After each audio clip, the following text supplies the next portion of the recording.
I really thought we had finally fixed the CL65. In the last episode we replaced all the spark plugs, fitted a new coil pack and installed a new boost box to finally get rid of the misfire. And for the first time in a long time the car felt right again. First test drive, feeling good so far. That didn't last very long. Almost immediately the gearbox started acting up. A fault code pointed towards one of the speed sensors inside the transmission, which meant there was only one thing left to do. So in today's video, we're dropping the transmission pan, replacing the conductor plate, servicing the legendary 5G-tronic gearbox, and finding out if this twin-turbo V12 is finally ready to be enjoyed the way it was intended. Let's get going! Welcome to a new episode on this channel. In the last video you see that we got a problem with the gearbox on this W140, but also we got the gearbox issue with the 5G-tronic on the CL65 AMG. So I've just picked up some parts from the dealer. We will do a service on the gearbox, replace the conductor plate, and then hopefully we will be good to go. I'm doing this job on the floor, and I have to admit a proper car lift would make life a lot easier. With two old S-classes constantly demanding attention, a lift is definitely moving up the wish list. Somebody replaced the oil pan. Nice. They gave us the wrong screw. This is not the same. This is a lot bigger. This is super strange.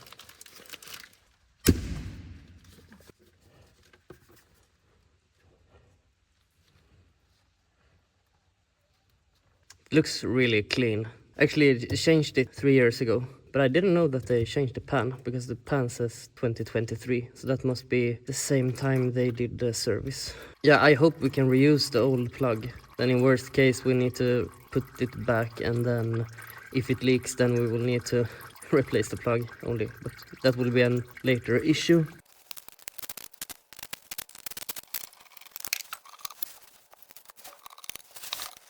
So here we have the filter, the valve block, and we will remove the valve block. It's held with torque screws.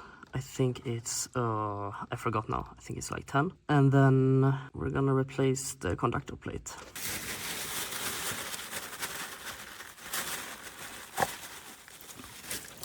So now we'll try to remove the pilot bushing.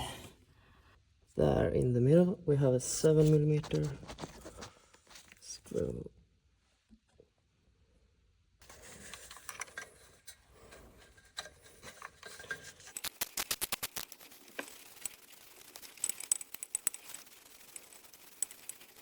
So here we have it.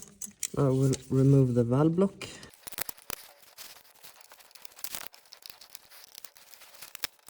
Yeah, so it's 10 screws. This should not be loosened.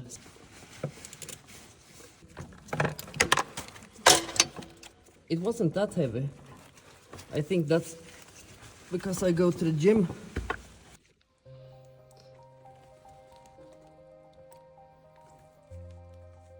I think this looks quite good. Small particles in the oil, but that's completely normal. It's quite strange because it should be 7 liters in the transmission, and this is barely 4. I don't understand. Something is way off. But I guess we'll put back 4 liters when we fill it again. We should not put more. I don't know. It could be because of something. We will see.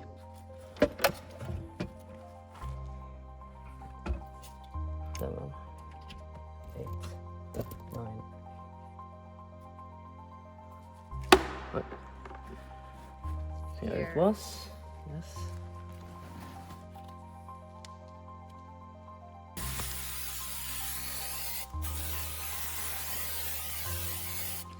And as always, when you're doing a job for the first time, unexpected questions start appearing, like this O-ring.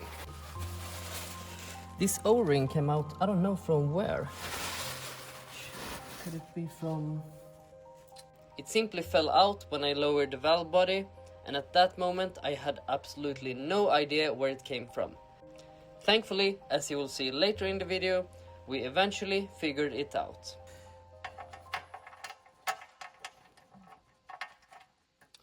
Yeah, so we need to put this back because we got the wrong from the dealer. With that mystery temporarily parked, it was time to start transferring the solenoids over to the conductor plate.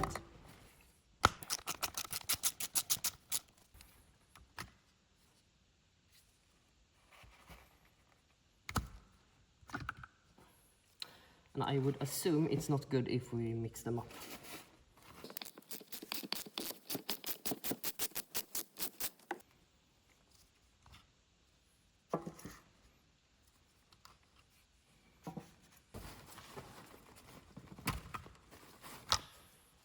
And here we have one broken conductor plate.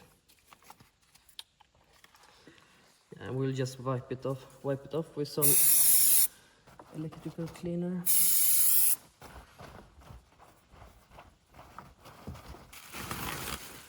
And this is what 700 euro looks like. One thing I've learned over the years is that some parts are worth buying from Mercedes and some aren't. Sometimes the price difference between genuine and aftermarket parts is huge, and sometimes it's surprisingly small. Later in the video I will show you exactly what this entire repair ended up costing. Like that. Okay, nice.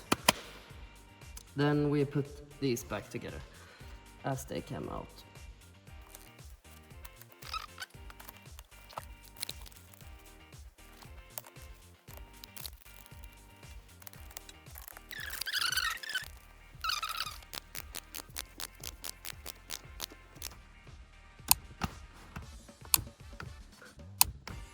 And then important when we put it back, this I think is for the gear selector or something, or the, or is it the reverse? It's important it gets in the right position.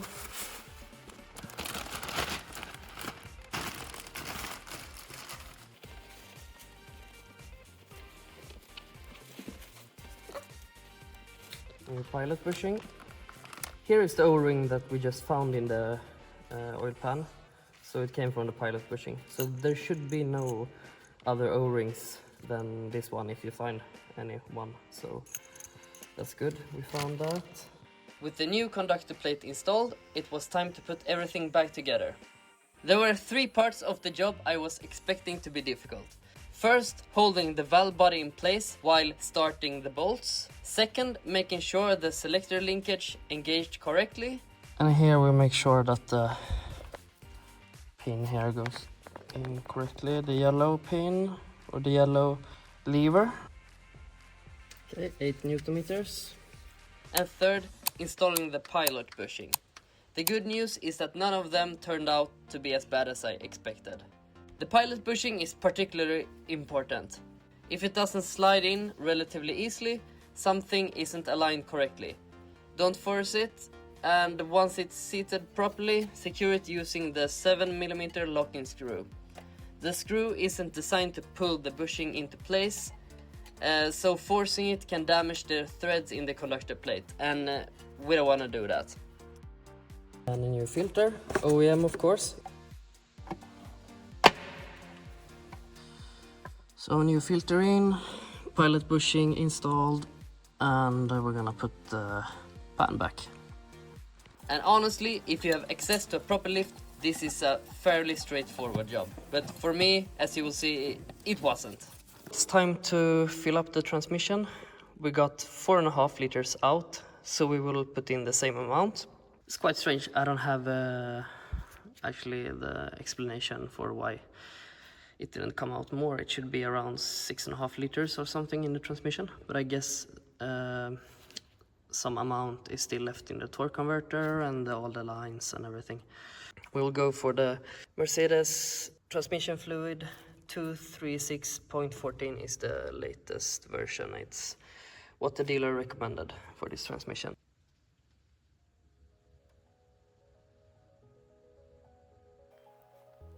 time to see if all the money and time invested would pay off.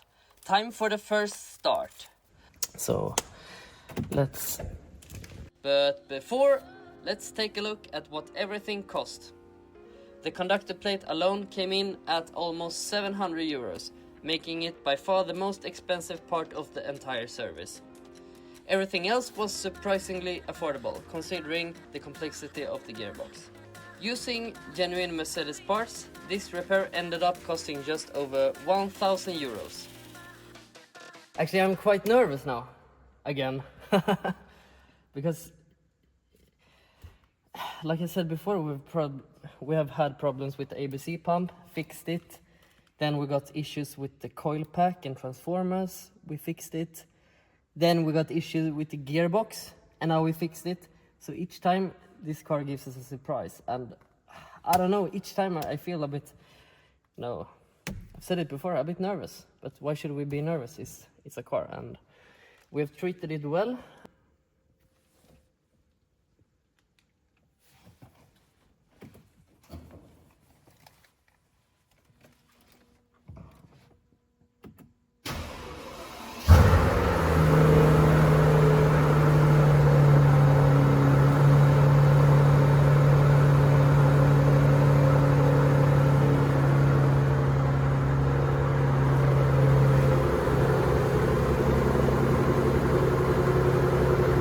Then we're gonna go through the gears, P, neutral, reverse, drive, and then we go through them all.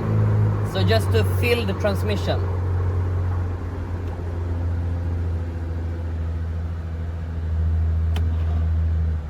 Drive.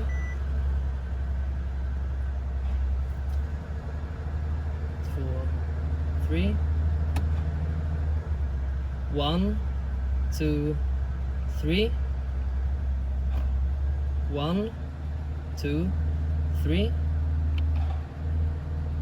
1, 2, 3.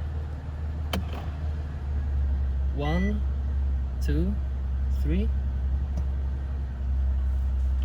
This is the procedure Mercedes recommends for filling the transmission and building hydraulic pressure of the service. After cycling through the gears a few times, the next step was to get the car out on the road and bring the transmission up to operating temperature. I think we can roll the car out.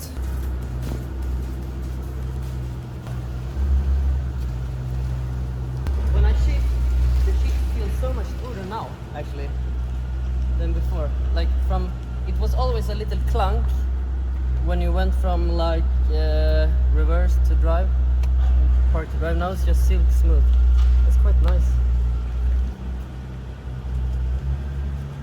We're gonna we're gonna drive a little bit, connect Sentry, and then check the level.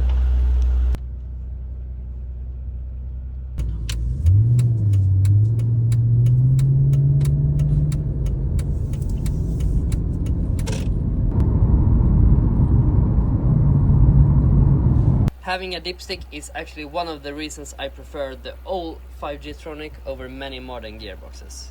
I would add 1 deciliter, you can try that. We topped off the transmission fluid, and yeah, the car runs fine. At this point, there was only one thing I really wanted to do: put my foot down and see if both the gearbox and the engine would behave. But before that, there were still a few things left to do. And you can see the rubber boot is cracked. So we have a new from the dealer.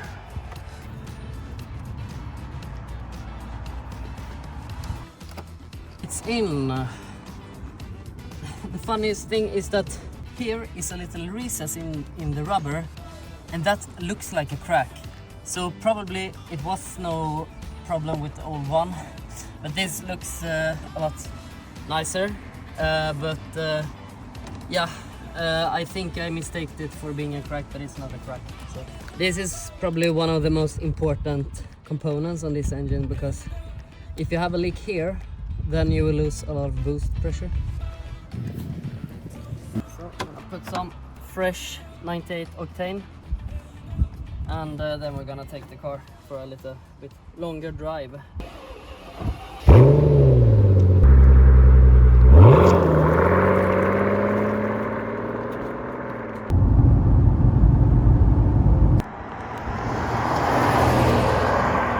All the horses are back. It's great. Yeah. It's great.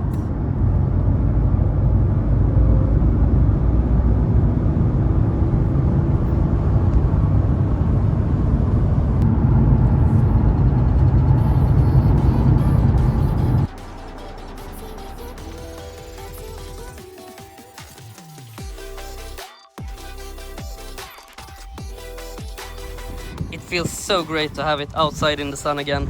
It's been standing in the garage for 2, almost 3 years since we had it out. I thought this would never end, actually. It's been a long trip with all the, since we were in Italy and Monaco with the car, and we had problems with the ABC pump, the voltage transformer, and now the transmission. But finally it's done, so it feels so good. We're just gonna plan one last trip with the car, or no, not the last, but we're gonna plan one trip. I was planning maybe Germany, perhaps Oktoberfest in München. That could be a great deal. And the road to München is really good.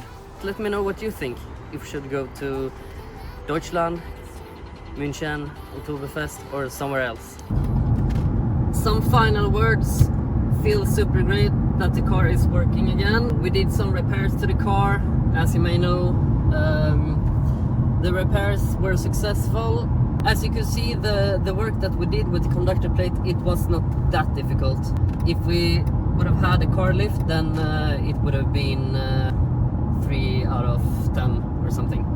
It was not that bad, actually. A few things. The level is super crucial for the gearbox. I checked it one more time because I thought the gearbox was shifting a little bit hard, so I checked it one more time, and then actually I needed to correct the level after a few miles. So the level is super crucial, but that's also why it's so good to have this dipstick, so we can get the perfect reading and perfect level of the transmission oil. Regarding the fluid that came out, it was a big question mark why it was only 4.5 liters coming out, even though the gearbox contains 6 or 7 liters. I would assume it was because we had the car on jack stands and it was not totally flat, so perhaps a bit of oil collected somewhere in the gearbox and didn't go out. Perhaps that's the reason, but 4.5 liters we got out. I don't think it's a super big deal, actually. We'll do the exact job on the W140. We have transmission issues on that car too. We'll replace the pilot bushing, the conductor plate, and do a service. That will be in another video. And as I've said, this car is fixed now, but we will never know for sure when next thing will be needed. That's the thing with old German cars, is that you never know when you will be in trouble. But for now, thank you so much for watching, and see you soon in next episode. If that will not be a repair episode, hopefully, then it will probably be a road trip episode. And I look forward to that so much. So thank you so much for watching, and see you soon.